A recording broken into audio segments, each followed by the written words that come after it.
Niadtong 2016 sa bago pa ang administrasyon sa atong nasod sa presidente, diin hot pa kayo ang issue niadtong walaon ang drug issues, traffic o corruption.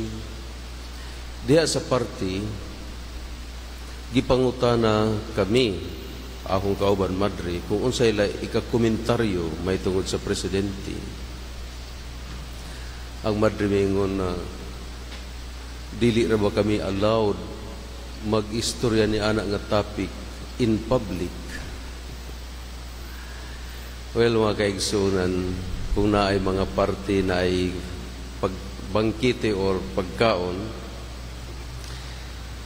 kung bitaron nga ni kita, mag-alanganin kita, kay basin kung ang mga kauban nato, dili nato kaila, mao nga atong depensa para malipayon kita, manhagad og lain kauban. Pero gawas pa niya na sa pagkakaron, gawas nga na natay kaila, kauban, sa lamisa nga ikaistorya, mapanida nato nga ang mga unay halos busy sa cellphone.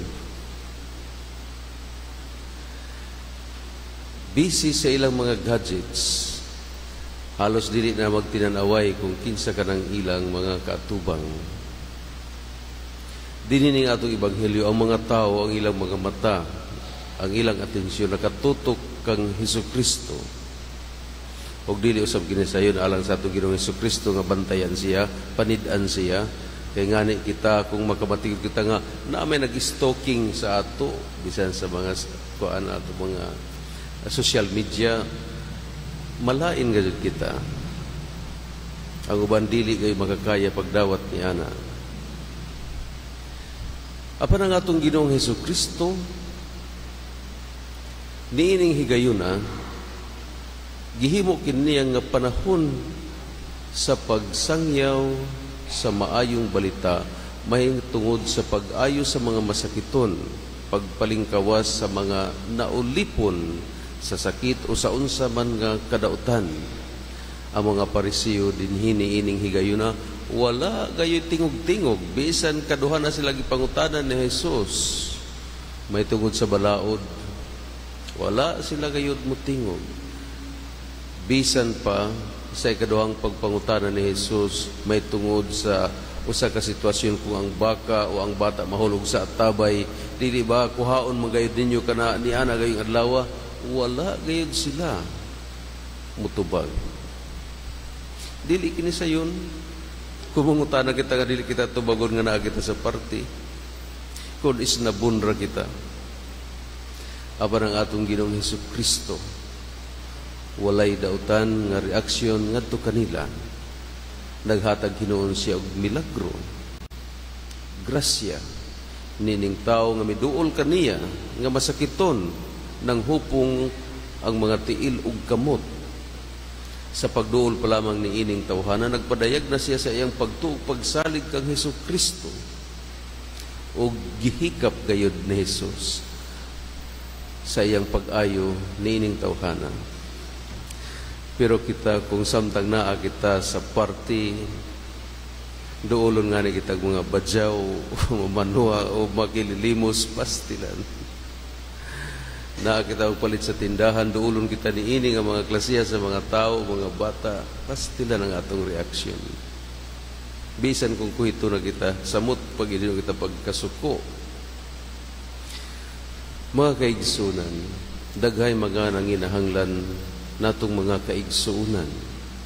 Mga labing ubos nato nga mga igsuon, bisan ang mga masakiton, bisan ang mga anaa sa bilangguan nga usahay dili kita makatuo nga kana sila anaa gihapon kanila ang Ginoo. Dining higayon na diin anaa kita sa kahilom tungod sa social media. Hatagan natog panahon ang pagpaniid sa atong palibot kung kinsa sa atong mga kaigsuunan ang nanginahanglan sa tinuoray gayon.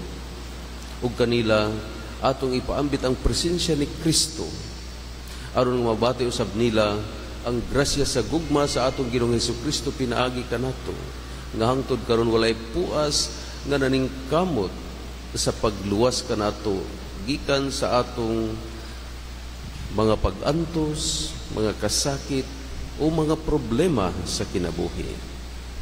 Hatagan natong pagtagad ang atong mga kaigsuunan nga aniining sitwasyon na sama sa atong Ginoong Hesukristo.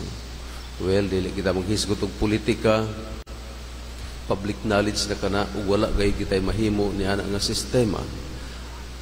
Kita nga mga Kristiyano ang angayan nato nga ipaambit o buhaton or isangyaw mao ang maayong balita sa atong Ginoong Hesukristo aron malingkawas ang atong mga kaigsuonan sa ilang dautan nga sitwasyon ug mahiduol sila sa atong Ginoong Hesukristo pinaagi sa pagsangyaw nato kanila sa pagtuo nga gibilin kanato sa atong Ginoong Hesukristo.